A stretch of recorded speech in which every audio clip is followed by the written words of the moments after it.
You arrive in the kind of night that doesn't blink, where the trees hold their breath and the snow writes over every memory with perfect indifference. The wind does not howl, it murmurs, like someone too tired to warn you anymore. Somewhere far, a bamboo door creaks open and closes again, not from a visitor, but from the weight of the cold pressing inward.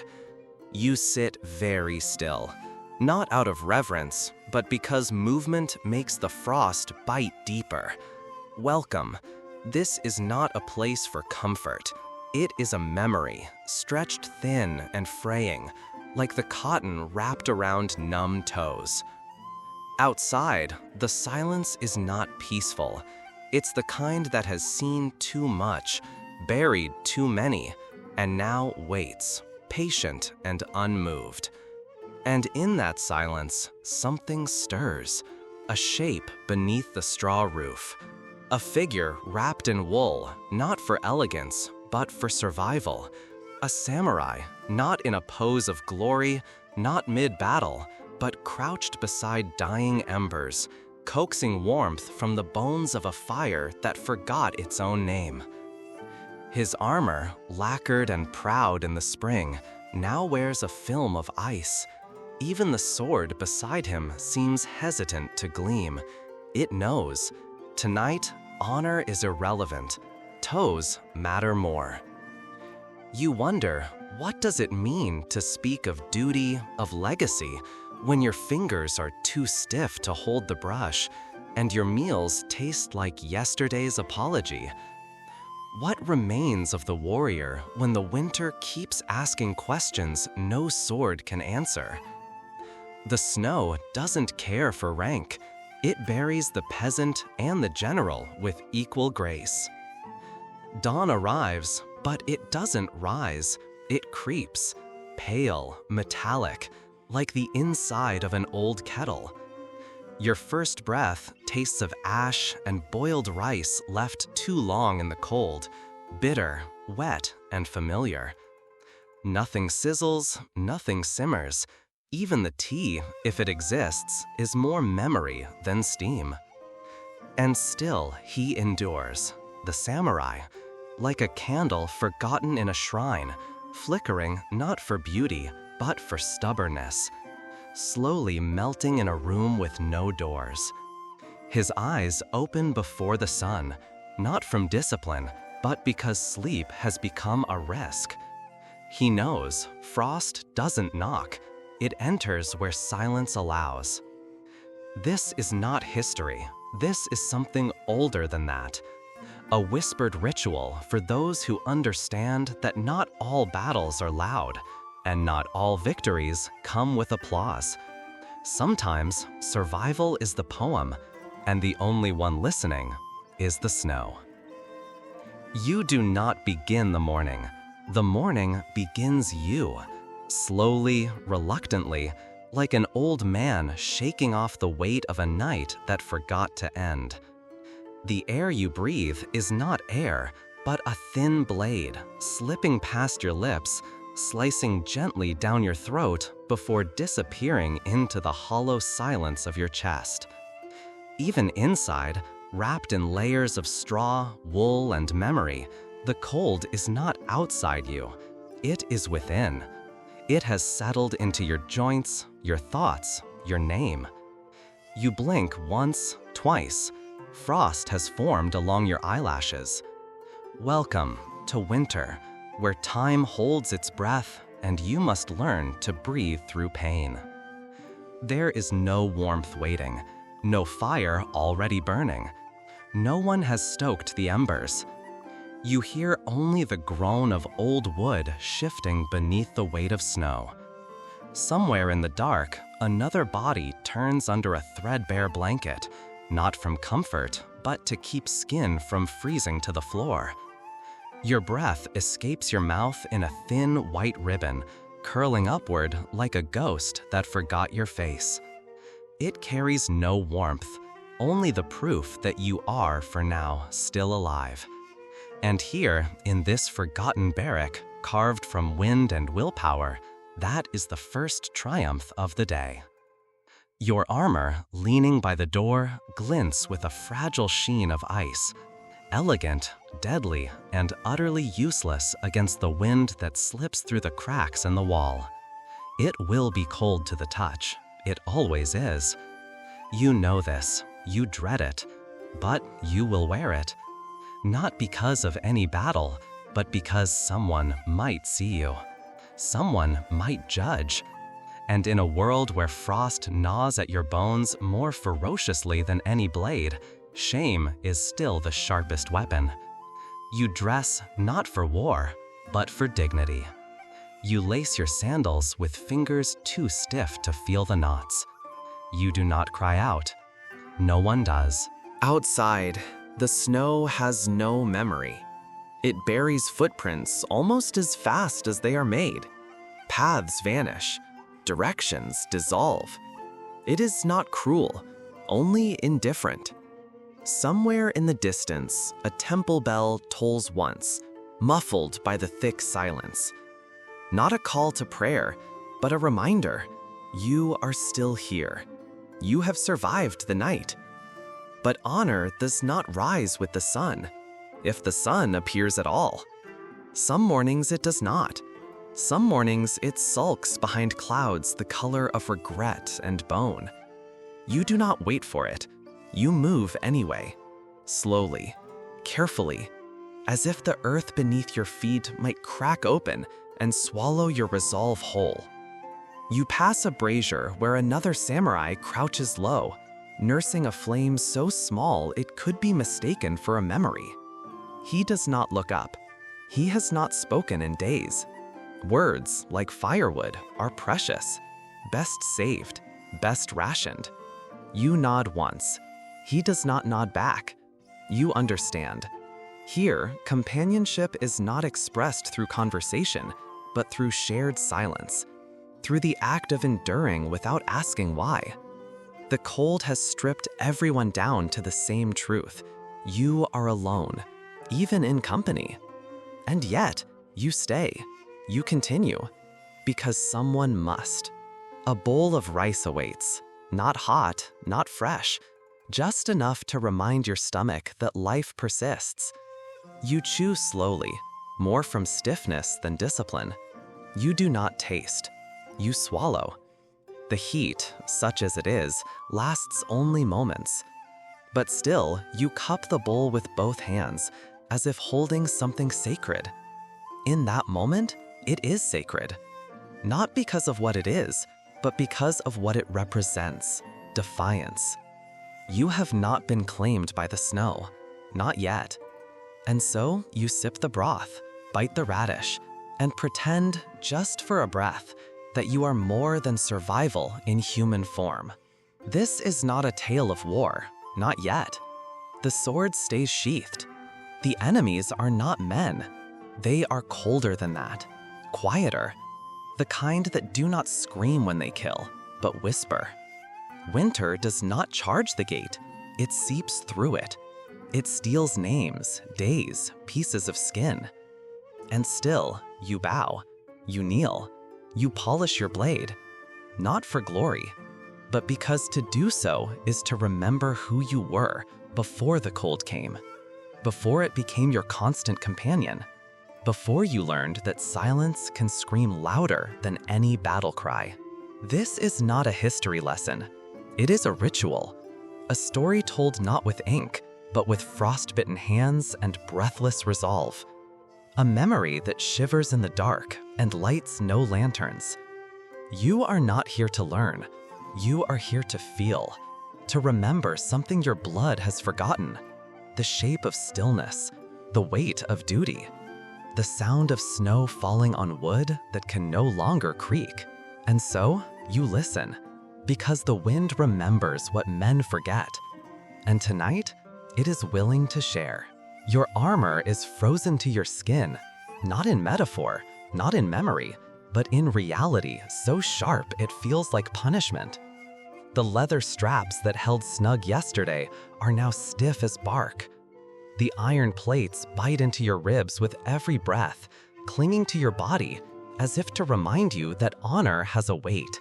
And in winter, that weight turns to pain. You move slowly, not from weakness, but calculation. Each gesture must be bargained with. Every flex of your shoulder or step forward is a silent negotiation with the limits of your flesh. The body remembers warmth, but only vaguely. What it knows now is frost. Still, you rise, because there is no other choice. The sword at your side is cold, but not colder than your hands. Steel against frost, they make a cruel pair. You wrap your fingers around the hilt, not for battle, but to remind them they still exist. The irony is bitter. The armor that once symbolized your strength now becomes a prison of ice. The lacquered surface, once polished for ceremony, is dulled by breath and snowflakes, the color of old ash. You fear the wind more than any enemy blade. It does not aim. It does not retreat. It simply enters, finds your marrow, and lingers. You've trained for ambushes, for betrayal, for siege, but no kata prepares you for the silence that cracks your skin. The fire dies every few hours, and so does your patience. You sit close, hunched over the coals like a starving dog guarding its final scrap. The flames are not noble. They are wheezing, intermittent things, flaring just enough to keep your hands from forgetting they are part of your body. The wood burns quickly, too quickly, always damp. Smoke curls into your eyes. You blink through it, not from emotion, but from irritation and exhaustion. You feed the fire with desperation, not reverence. There's no elegance here, only the hunger for a few more degrees of heat.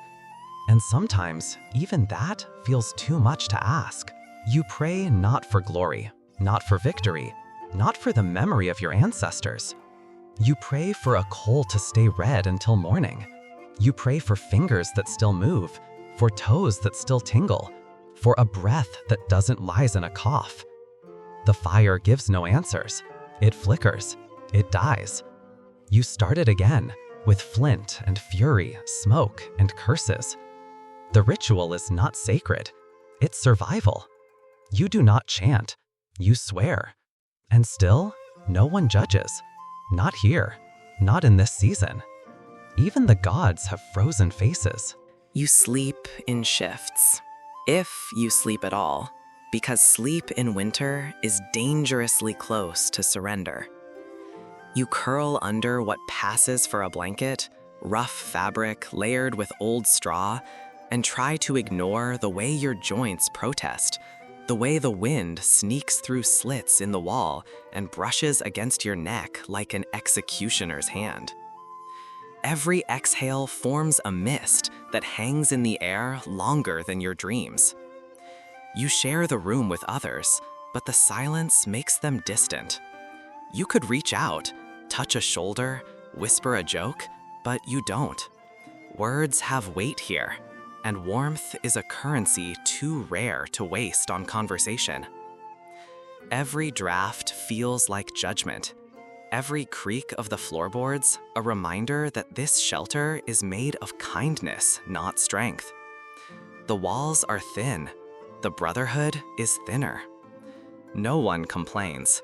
No one asks questions. Complaints solve nothing. Questions only remind you of what you don't want to remember.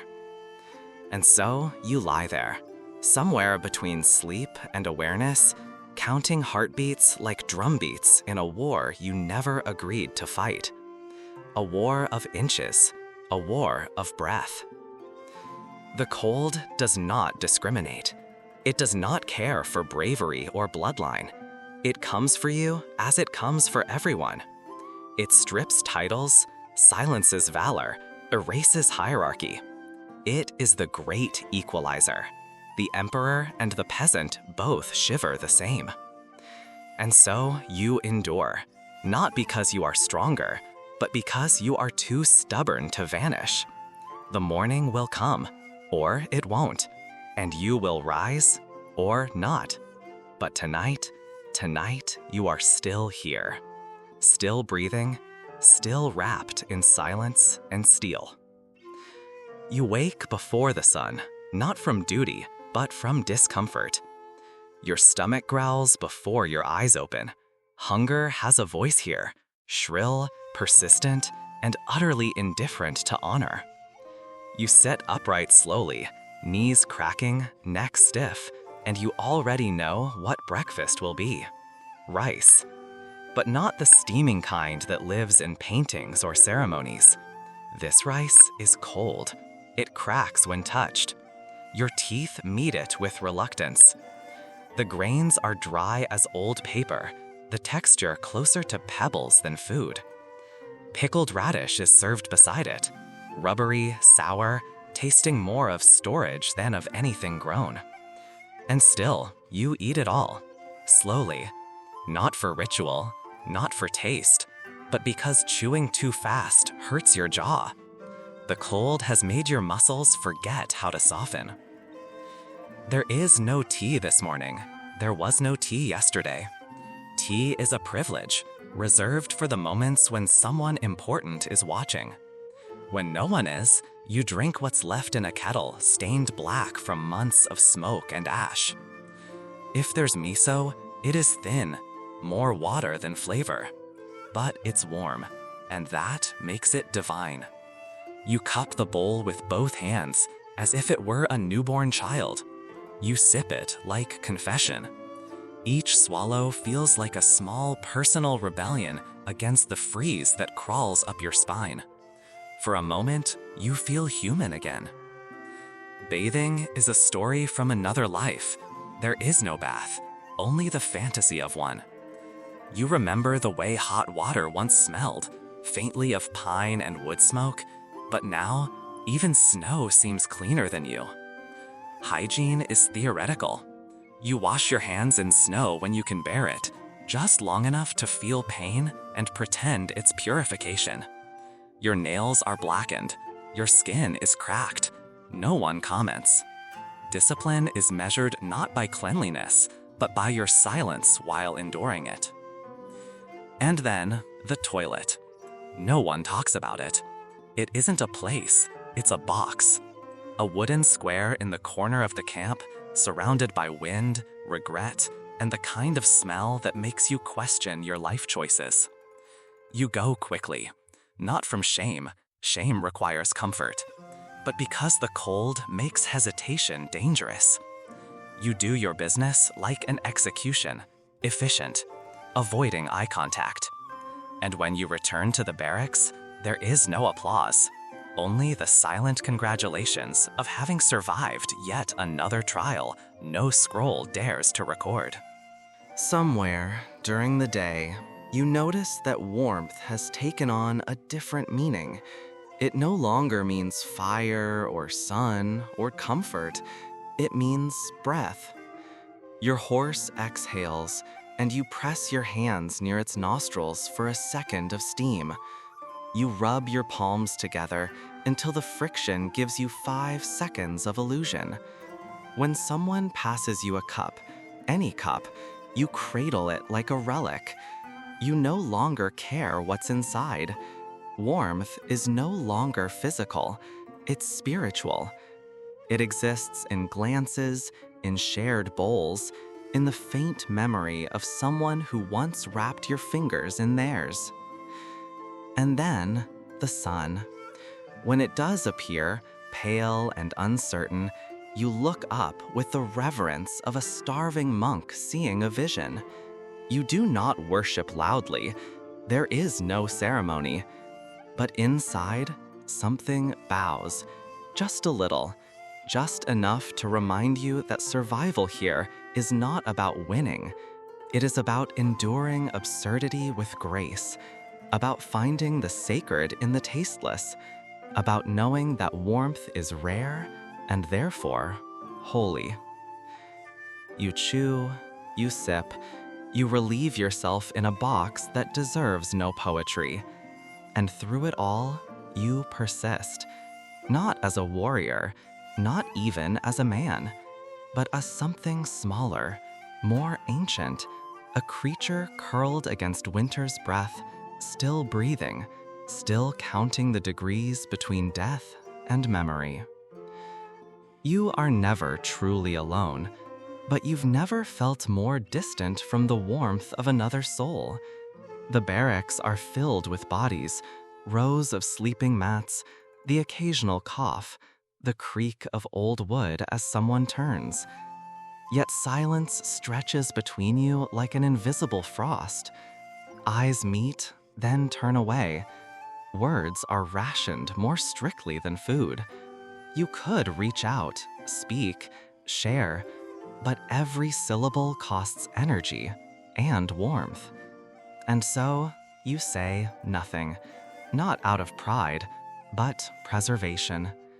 In this cold, even conversations freeze before they reach their target. At night, the quiet deepens. It's not the kind of peace that soothes, it's the kind that hollows. You lie still, watching your breath rise and vanish in the dark, and you think about people you can no longer touch. Your wife, her breath against your collarbone, the way her hands used to smell of tea leaves and sesame oil. You think about the sound of her walking, about the curve of her back under the morning light. You think about these things not to remember, but to warm yourself. Memory becomes a ritual, one that might keep your heart from freezing solid. Letters arrive sometimes, folded with care, but by the time they reach you, the ink has bled into the fibers like tears. Names blur, phrases melt into stains. You hold them close anyway, imagining what they might have said. Stay strong, perhaps. I miss you. Or simply, are you still alive? You never know for sure, but you pretend, because pretending is heat and belief, no matter how faint, keeps something inside from snapping. Time, too, begins to betray you. The hours don't pass, they stretch. Like wet cloth hung on brittle branches, each minute sags with weight. You try to count the days, but numbers lose meaning when the sun forgets to rise with clarity. Instead, you measure time by the pile of firewood beside the door. When it gets low, you panic. Not visibly, of course. Warriors don't panic. But your stomach tightens, and your eyes scan the shadows with a desperation no sword can defend against. You begin to forget things, not facts. Those remain sharp, like blades polished from duty. You forget how to laugh, how to sigh, how to unclench your jaw. You forget how to feel warmth as anything more than accident. A draft no longer startles you. It just becomes another presence in the room. An old ghost who sleeps beside you, breathes against your neck, and whispers lullabies made of wind and old regrets. You survive, not by fighting the loneliness, but by letting it in. You make room for it on your mat. You let it eat beside you.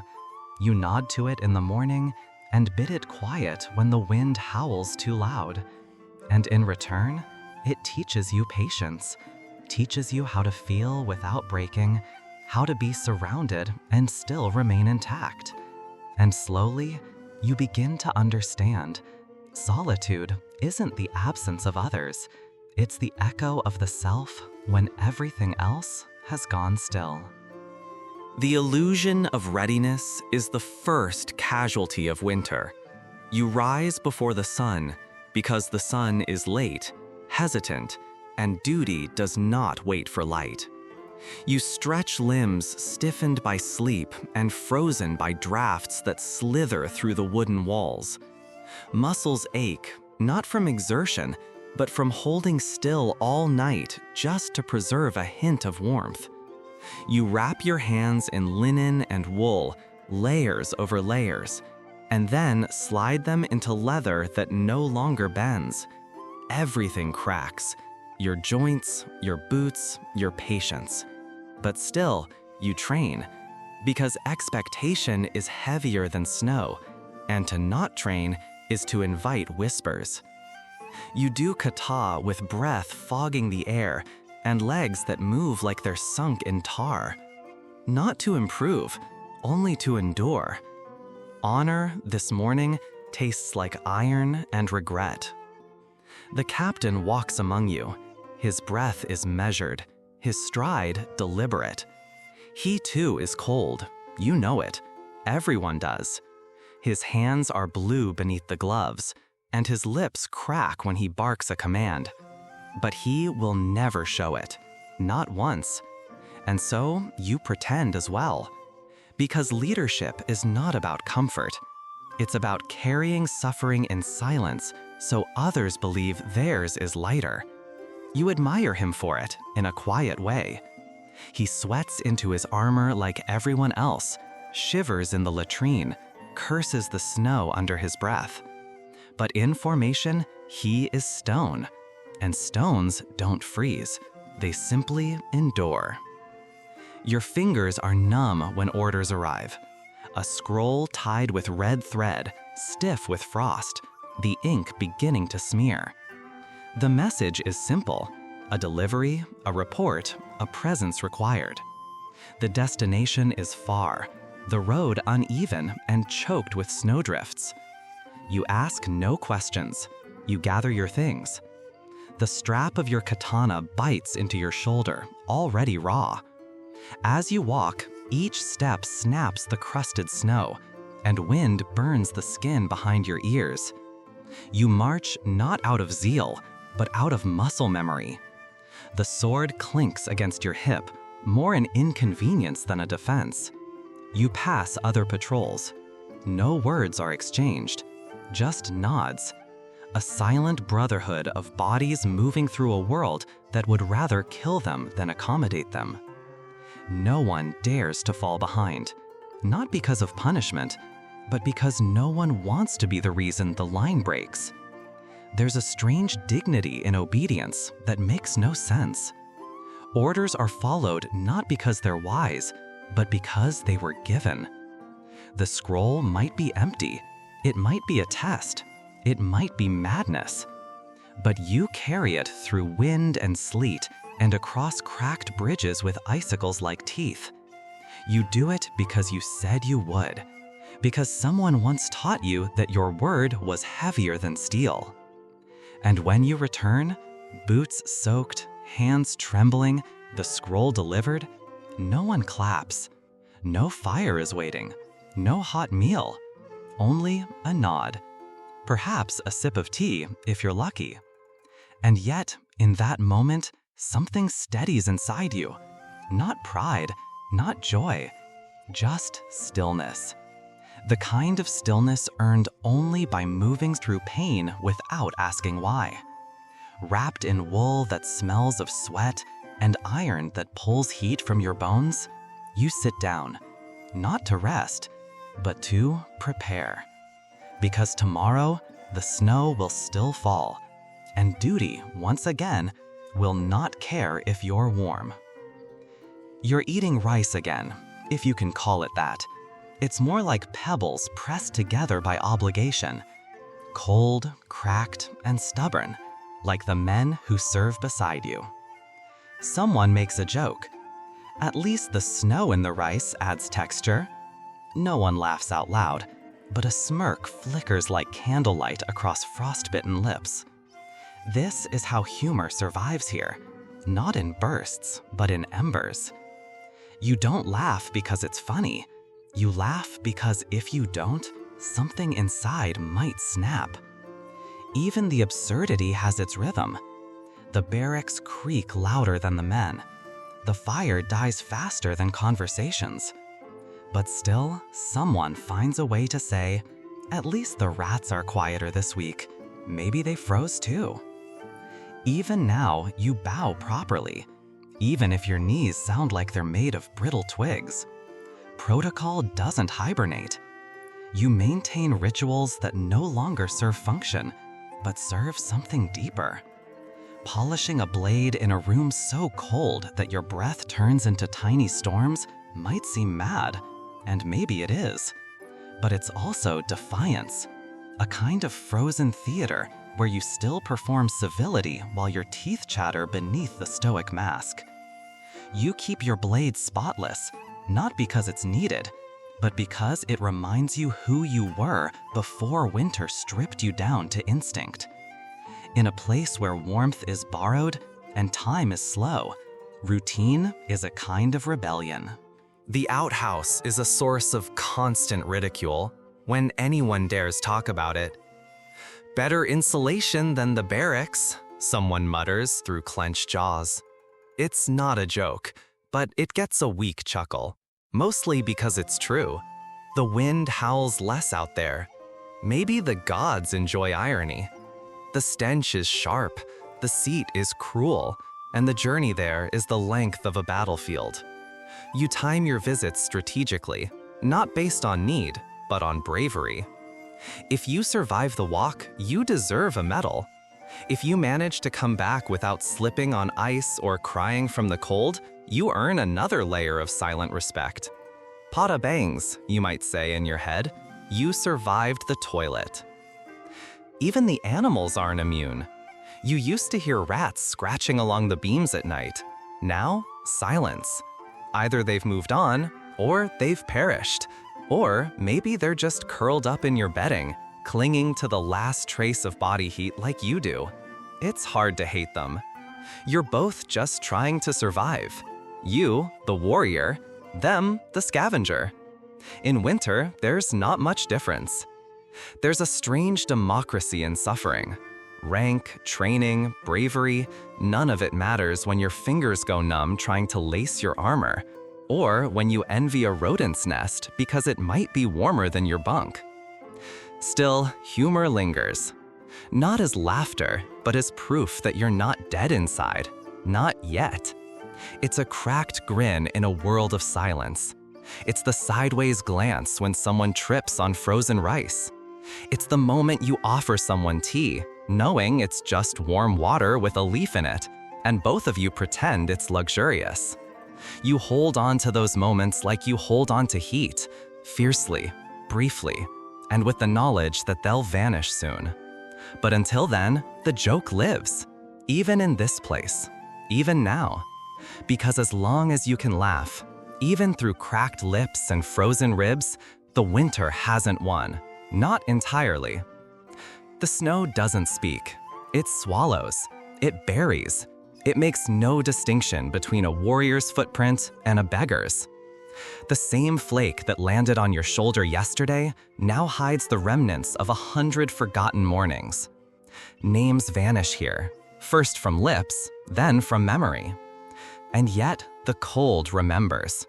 It carries the silence of all who once knelt before dying fires, of those who whispered final words into the void, of warriors who never fell in battle, but slowly disappeared beneath frost, duty, and time. You walk outside, and the world feels like a page that has been erased. But the cold knows what was written. You did not fight only men. You fought the hour between midnight and dawn, when your body begged for sleep, and your soul feared it. You fought meals that mocked your hunger. You fought the ache in your teeth, the wetness in your boots, the silence of letters that never came. You fought the invisibility of your own suffering, knowing no one would sing of it. There is no scroll for endurance, no statue for surviving a week of snow without fire. But still, you stood, you trained, you bowed. You followed orders that made no sense and lit fires that never lasted. You preserved something that only exists in men too stubborn to surrender. And in that quiet persistence, there was something deeply human. To survive winter in feudal Japan was like trying to write poetry with numb fingers. Each word took effort, each sentence sacrifice. And rarely was it beautiful, but it existed, and that was enough. You didn't need it to be remembered. You needed it to be real. You didn't speak of your suffering because there was no time, no audience, no purpose. And maybe that's why the snow remains so quiet. It has heard enough. Tonight, you sit in warmth. Your blanket is soft. The cup in your hands does not tremble with wind. But somewhere in the marrow of your bones, you feel it, that ancestral frost. You don't know his name, the man who once stood where you now imagine, but you share something with him, a breath, a silence, a stubbornness. He may have traded a toe for a dry sock. You traded nothing and gained everything. But still, in this moment, you remember him, or someone like him. Not all battles are loud, not all warriors are remembered, but tonight, maybe one is.